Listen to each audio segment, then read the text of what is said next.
Think like a computer, understanding variables and logic.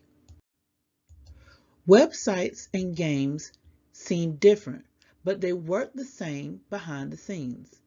They both use variables to remember things and logic to make decisions. Let's break down what those terms mean and how they work together to power your code. So you may be thinking, what exactly is a variable?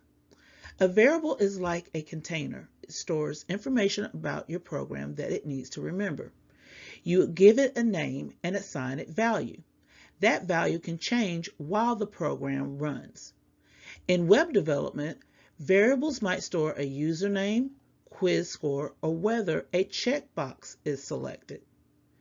In game design, variables track things like player health, speed, or level. There are different types of variables depending on what they hold. For example, a number is stored as an integer, and text is stored as a string. In this example, the username is storing the value Alex.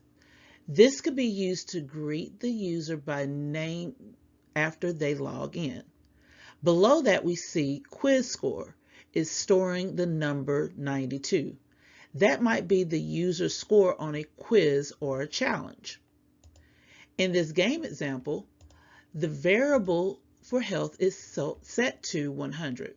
This could track the player's health during gameplay.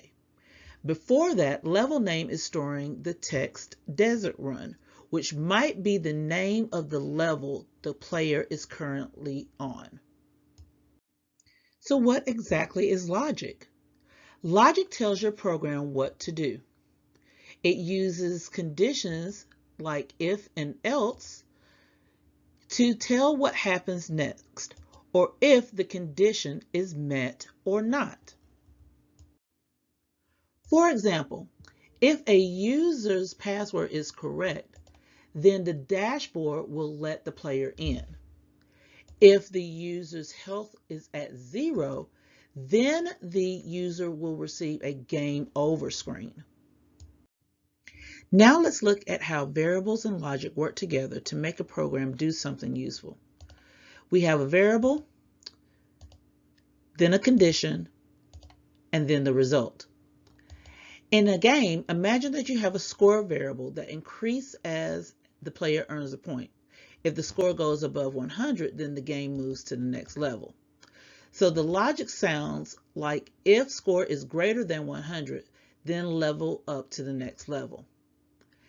In web design, you may have a user who needs to enter their name into a form. The program uses a variable called name to hold the name that they type. If the name variable is empty, meaning that they didn't type anything, the site shows a message that says, please enter your username. Variables help your programs to remember, while logic helps it to respond. They let your project react to what users do, whether you're designing a login form or a level up screen. This is how you think as a computer.